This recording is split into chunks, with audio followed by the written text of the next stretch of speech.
ഈ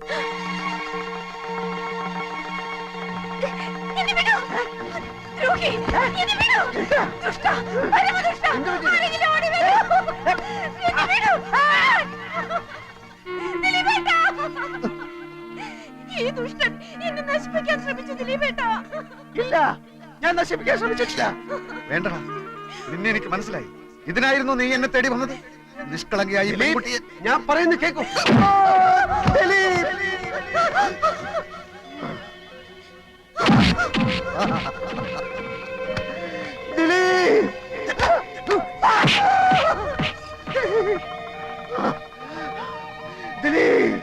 സുഹൃത്താണത്ര, സുഹൃത്ത്.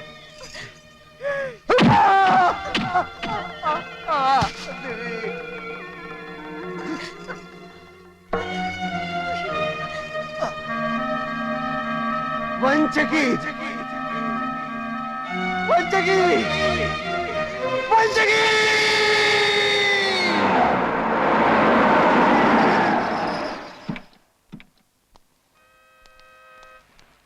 ഇറങ്ങണ്ട. അല്ല, എനിക്ക് അയാളോട് നോ, ഞാൻ മാത്രം പത്രാധിപരോട് സംസാരിച്ചാൽ മതിയെന്നുള്ള ധാരണയിലാണ് നമ്മൾ ഇവിടെ വന്നത്. അതല്ല, പ്രിയക്ക് സംസാരിക്കണം നിർബന്ധമാണെങ്കിൽ സംസാരിച്ചു. ഞാൻ മടങ്ങിപ്പോയേക്കാം. അയ്യോ, ഒന്നും പറയണ്ട എന്റെ കുട്ടപ്പേട്ട. ഈ ഗസറ്റഡ് യക്ഷി ആദ്യം ഇറങ്ങുന്ന ആഴ്ച 50,000 കോപ്പി കൂട്ടി. ഇപ്പൊ ഇതാ 4-ാം അധ്യായം ഇറങ്ങുമ്പോ ആകെ ഇരിക്കപ്പെടുന്നില്ലാതിരിക്കുക. നാനാ ഭാഗത്തുനിന്ന് ഏജന്റുമാരുടെ കത്തും കമ്പിയും കൊണ്ട് ആഫീസ് നിറഞ്ഞിരിക്കുക. കോപ്പി പോരാ പോരാ എന്ന് പറഞ്ഞോണ്ട്.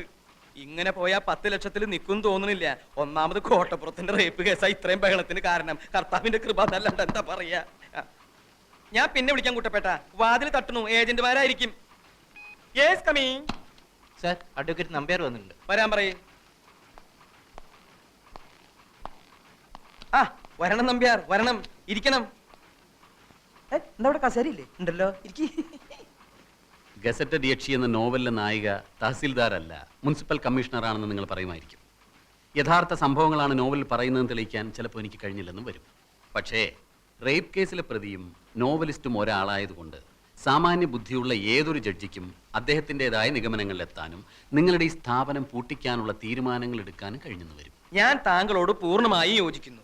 പക്ഷേ ഇത് ഇന്ത്യ മഹാരാജ്യമായതുകൊണ്ടും എന്റെ കയ്യിൽ ആവശ്യത്തിലേറെ പണമുള്ളതുകൊണ്ടും വേണ്ടി വന്നാൽ സുപ്രീം കോടതി വരെ പോകാമെന്ന വിശ്വാസമുള്ളതുകൊണ്ടും താങ്കളുടെ ഭീഷണി ഈ മാമച്ചനോട് വേണ്ട എന്ന് പറയാൻ ഞാൻ ആഗ്രഹിക്കുന്നു.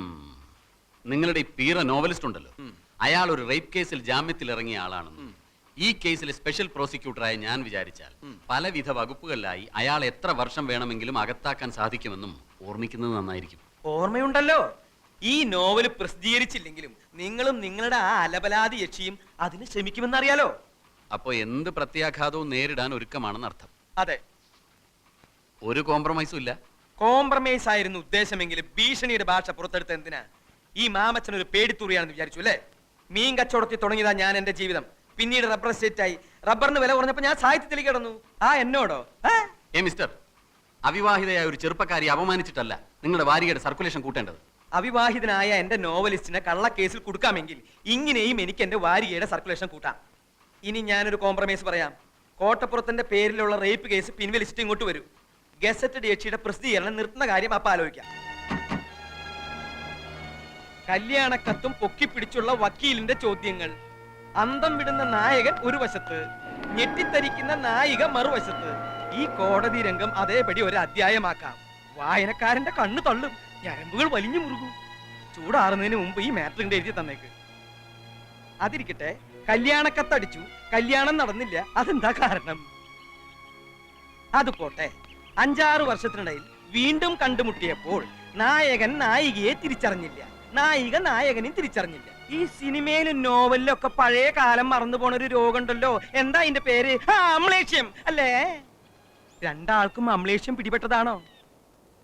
എന്തെങ്കിലും ഒന്ന് പറ എന്റെ കോട്ടപ്പുറം.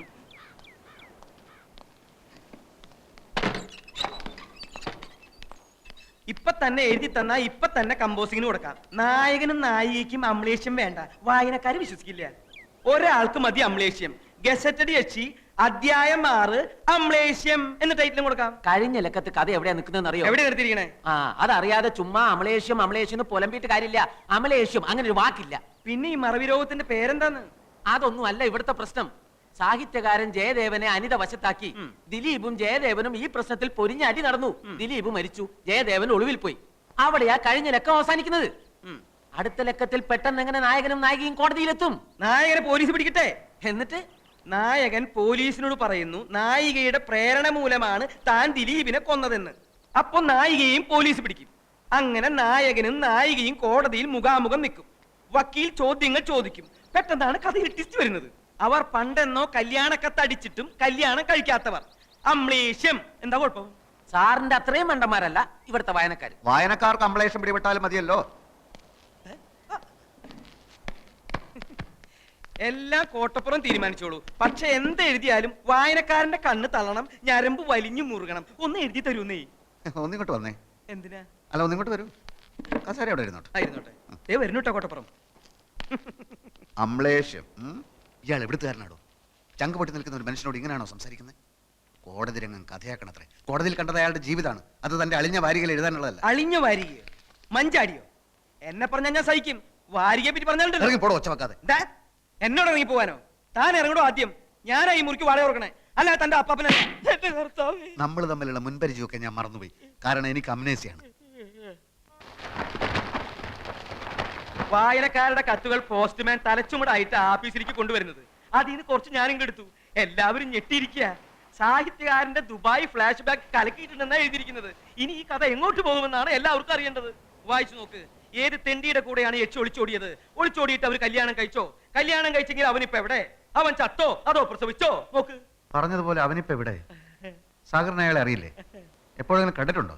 ഞാൻ എന്തിനാ അയാളെ കാണണം? കാണണല്ലോ. സാഹിത്യകാരനും അയാളും കണ്ടുമുട്ടുന്നതല്ലേ അടുത്ത ലക്കം.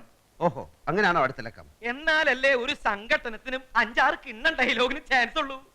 സാഹിത്യകാരനെ ചതിച്ച അവന്റെ മോന്തക്കിട്ട് പടപടാന്ന് 2 എണ്ണം കൊടുക്കുന്നത് വായനക്കാരനെ എന്തൊരു കോരിത്തെരിപ്പായിരിക്കും. സാഗർ ബുദ്ധിമുട്ടണ്ട. ആദ്യം പല്ലും നഖവും ഉപയോഗിച്ച് അവനെ കണ്ടുപിടിക്കുന്ന കാര്യം ഞാൻ ഏറ്റു. അല്ല, ഞങ്ങൾ ഏറ്റു.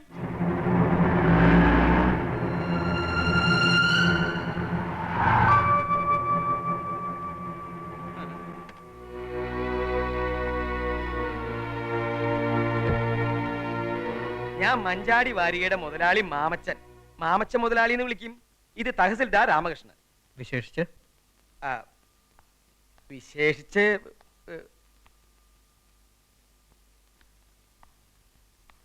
പേഴ്സണലായിട്ട് കുറച്ച് കാര്യങ്ങൾ സംസാരിക്കാനുണ്ട്. ആളിനെ അന്വേഷിച്ച് കണ്ടുപിടിക്കാൻ ഞങ്ങൾ ചില്ലറയൊന്നുമല്ല പാടുപെട്ടത്. കാറ് കൊണ്ടുവന്നിട്ടുണ്ട്. നമുക്ക് പുറത്ത് എവിടെങ്കിലും പോയിരുന്ന് വിശദമായിട്ട് സംസാരിക്കാം. കാര്യം എന്താ? കാര്യം ഇവരോട് നിൽക്കുമ്പോ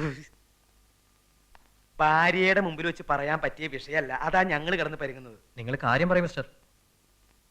സാഗർ കോട്ടപ്പുറത്തിന്റെ ഗസറ്റഡ് യക്ഷി വായിക്കാറുണ്ടോ? ഇല്ല. ഓ, അതെന്റെ മഞ്ചാടിയിലെ തുടരനാ. ഗസറ്റഡ് യക്ഷി എന്ന് വെച്ചാൽ തഹസിൽദാർ പ്രിയദർശിനി, പഴയ പ്രിയദർശിനി. ഇവൾ നായകനെ ചതിക്കുന്നു എന്ന് വെച്ചാ കല്യാണത്തലേത് കാമുകന്റെ കൂടെ ഒളിച്ചോടുന്നു. നോവൽ അവിടെ സഡൻ ബ്രേക്ക് ഇട്ട പോലെ നിൽക്കുക. ഒളിച്ചോടിയിട്ട് പിന്നെ എന്താ സംഭവിച്ചത്? ആ കാമുകൻ വേറെ പെണ്ണ് കിട്ടിയെന്ന് ഇവിടെ വന്നപ്പോ മനസ്സിലായി. അതെങ്ങനെ സംഭവിച്ചു? ഇത് അന്വേഷിക്കാനാണോ കാർ എടുത്ത് പുറപ്പെട്ടത്? നിങ്ങൾ കാരണം വിദ്യാസാഗർ എന്ന ചെറുപ്പക്കാരന്റെ ജീവിതം തൊലഞ്ഞു. ഇറങ്ങണം മിസ്റ്റർ. വീട്ടിൽ നിന്ന് ഇറങ്ങാൻ. ഗസറ്റഡ് യക്ഷിയുടെ അടുത്ത വന്നേ.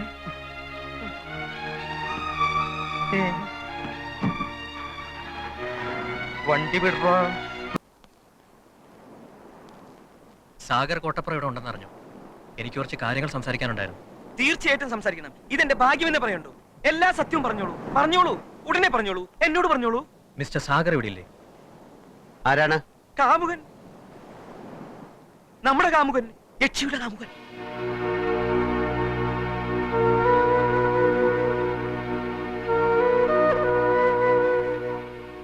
എന്ത് വേണം? എനിക്ക് മിസ്റ്റർ സാഗറിനോട് മാത്രമായി ചില കാര്യങ്ങൾ പറഞ്ഞാൽ കൊള്ളാവുന്നുണ്ട്. വരൂ.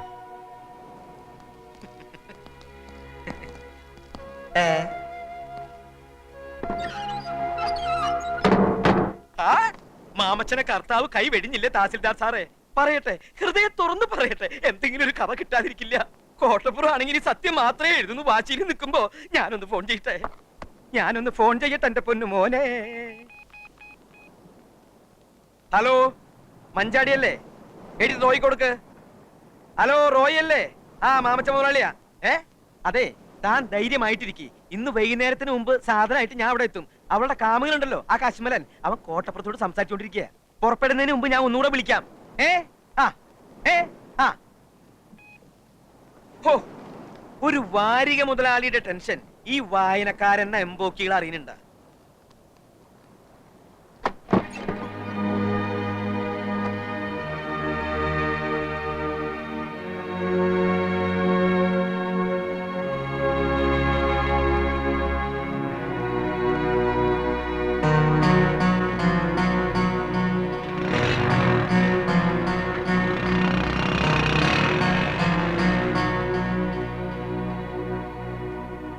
ഇപ്പൊ അവളുടെ ഈ അവസ്ഥയ്ക്ക് ഞാനും കൂടി കാരണക്കാരനല്ലേ രാമകൃഷ്ണ? അങ്ങേയറ്റം നമ്മൾ അവളെ ഉപദ്രവിച്ചില്ലേ? എന്തൊക്കെയാണ് എഴുതി കൂട്ടിയത്? എങ്ങനെയാണ് ഇനി അതൊക്കെ ഒന്ന് തിരുത്തുക? നമ്മളൊന്നും അറിഞ്ഞിട്ടല്ലല്ലോ. അതെ, അറിയാതെയും അന്വേഷിക്കാതെയും ആ മാമച്ചന്റെ നിർബന്ധത്തിന് വഴങ്ങി. എനിക്കതൊക്കെ തിരുത്തണം. ഒറ്റ വഴിയേ ഉള്ളൂ, അറിയാവുന്ന കാര്യങ്ങളൊക്കെ സത്യസന്ധമായിട്ട് എഴുതുക. അങ്ങനെ പെട്ടെന്ന് എഴുതിയാൽ ആളുകൾ വിശ്വസിക്കോ? വിശ്വസിക്കും. താൻ എഴുതണം. എല്ലാത്തിനും കാരണം ആ കുട്ടിയുടെ മാനസിക വിഭ്രാന്തിയായിരുന്നു എന്ന് വരുമ്പോൾ എല്ലാം ന്യായീകരിക്കപ്പെടും. വാക്കുകളിൽ ആത്മാർത്ഥത ഉണ്ടാവുമ്പോൾ എല്ലാവർക്കും എല്ലാം ബോധ്യമാവും.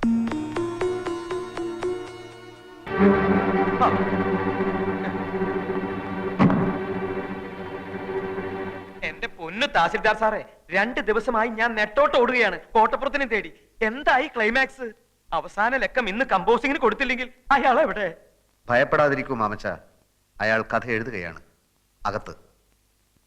ശുഭപര്യവസായിയായ ഒരു പുതിയ അധ്യായവുമായി അയാൾ പുറത്തു വരുന്നത് വരെ നമുക്ക് കാത്തിരിക്കാം.